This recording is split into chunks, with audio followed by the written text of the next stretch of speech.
discuss your thoughts on the team selection?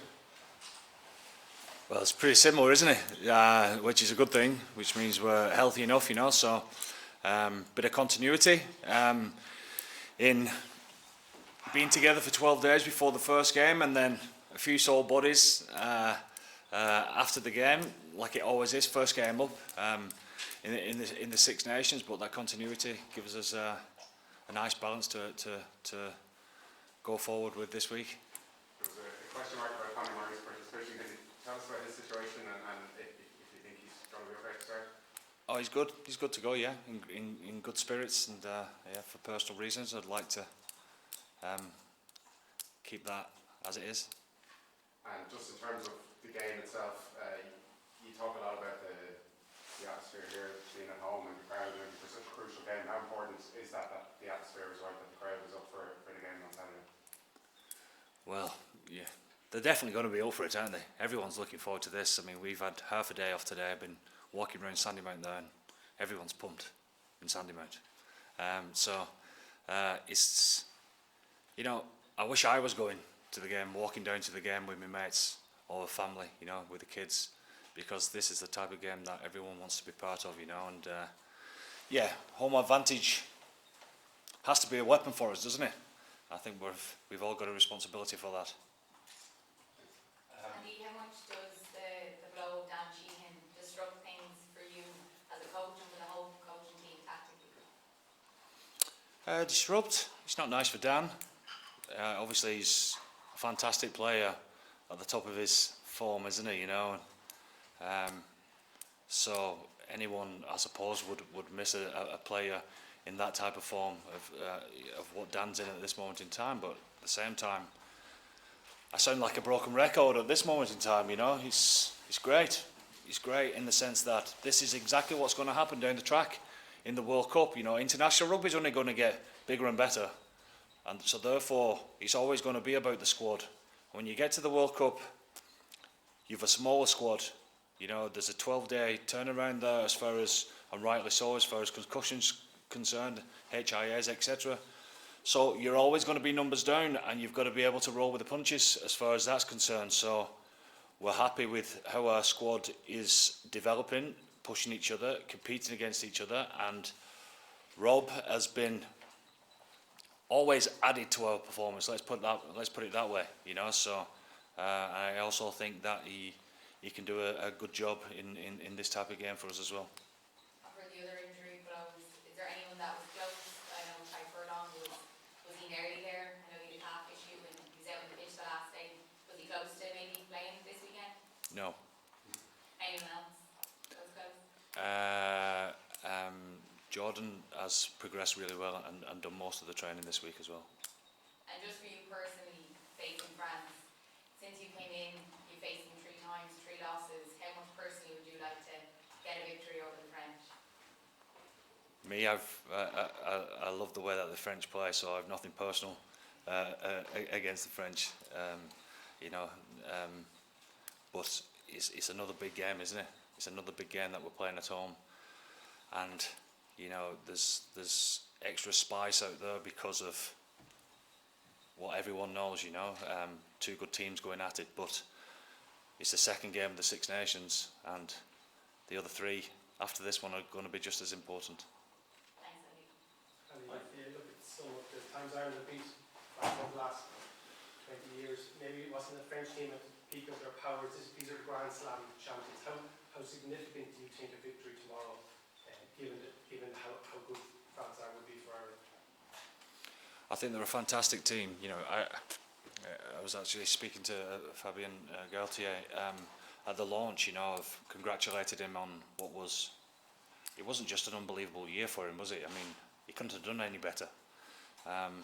You know, going unbeaten and playing the way that they've played, and you know, I think it speaks volumes for where they're at this moment in time, and I think the coaching staff there and obviously the backroom staff and the players alike have got something really going in French rugby. French rugby in general, I think, is buzzing at this moment in time. We've all seen that. So, but I think what's been very impressive about them is the temperament. You know, they've got a plan A, B, and C, and maybe a D as well. And you know, when things have not been going their way, they've always found a way to win. Certainly over the last 12 months. So in that regard, any type of victory against a side like that is going to be a big performance. James Ryan's going to win his 50th cap. Maybe 3 years ago, Ryan Driscoll seemed to come out as a great athlete, but not necessarily somebody who imposes his game physically. How hard has he worked over the last couple of years, and have you seen what he put down his form over the last year or two? Do you think Ryan's comments on hit home at any level and inspired? Well, ask his peers. What do they think James Ryan brings? And they think he brings the physicality to our game. In fact, that's what they look up to him for. So that's the improvement in the last 2 well, there's a responsibility, isn't there? Because he's a leader within our group, and James recognises that, and you know, you've certainly seen that in his last game anyway. Andy, what was your impression of the French performance last week against Italy? I still see the same dangers all over the park. I still see them being hard, aggressive at the breakdown. I still see them being very good as far as broken field play is concerned. I still see them being aggressive as far as the up and in defensive line speed is concerned. The set piece is still pretty strong, you know. And again, they found a way to win, didn't they?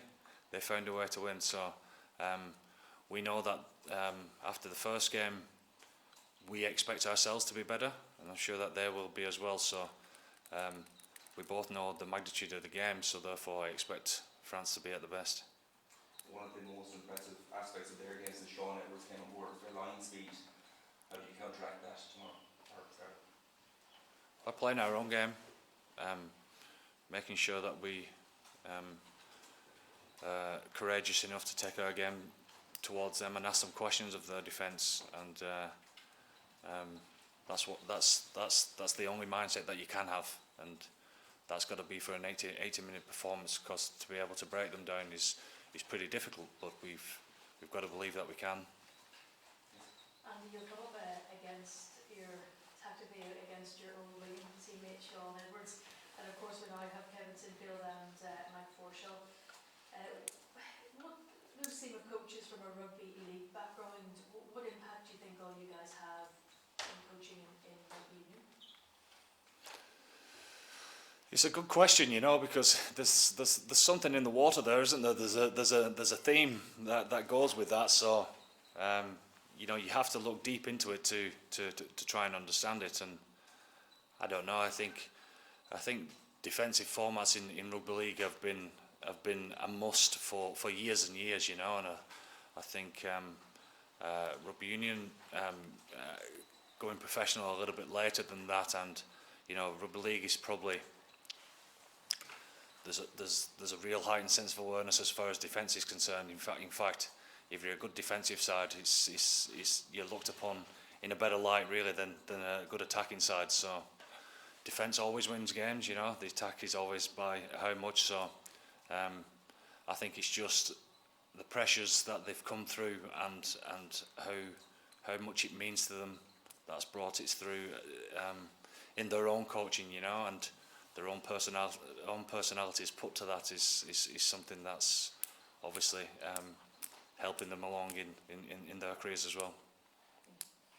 Andy, in what ways do you think you've grown or improved as a team since the last time you played France?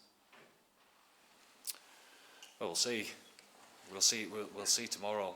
We certainly think we have, but again, you know, we nearly got there in Paris last year, but nearly's not quite good enough. So therefore, lessons learned, I think they're well documented as far as being ourselves and taking our game to them, etc. You know, so transferring that to the field tomorrow is obviously the aim, but the French are going to have a big say in that as well. Okay guys, if we're happy enough, we'll switch into the embargo written word section.